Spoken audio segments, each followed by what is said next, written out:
We don't really need a new cyber-related concept. Cyber statecraft is not new. There have been a few authors who have used the concept, and the Atlantic Council in Washington, D.C. even has a cyber statecraft initiative.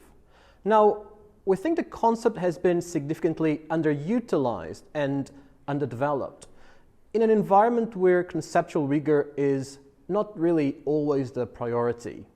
You just need to open the news to see loose references to cyber war or cyber power and the frequent confluence between concepts such as cyber war, cyber strategy, and cyber operations for what in practice are state actions in or through cyberspace.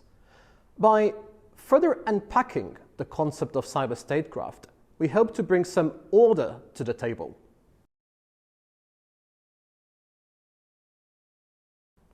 Cyber statecraft is the combination of state-led processes, institutions, and actions with the aim of influencing other actors in the international system in and through cyberspace.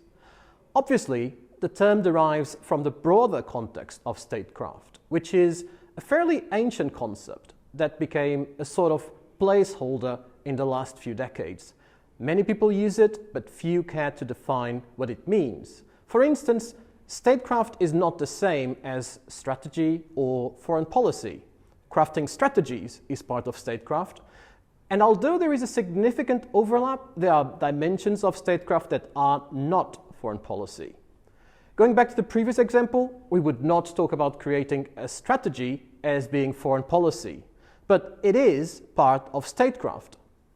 Now, in practice, when we look at the state, we see that its statecraft is divided along multiple strategic domains. And that's why people talk about economic statecraft or nuclear statecraft, for example. In recent decades, cyber has become one of those strategic domains too. It has a logic which US academics would argue is defined by persistent attempts of obtaining unilateral advantages.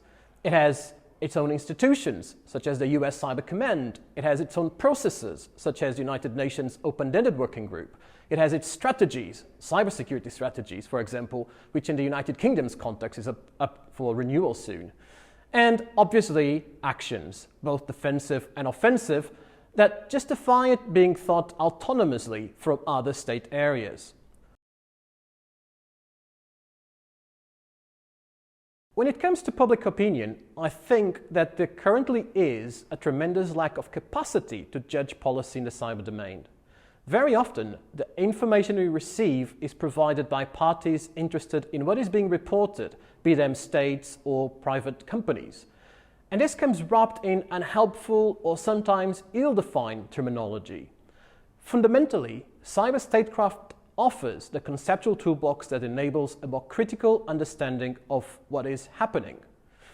At the same time, it is also the basis of a research program that will hopefully contribute to more incisive questions from analysts, journalists, and frankly, citizens.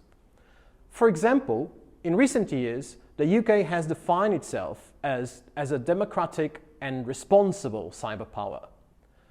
But how does that translate into concrete policy? Is this narrative backed by adequate policies and resources? More important, how impactful is it in the environment of international systemic competition we live in? These are questions we should see asked more often.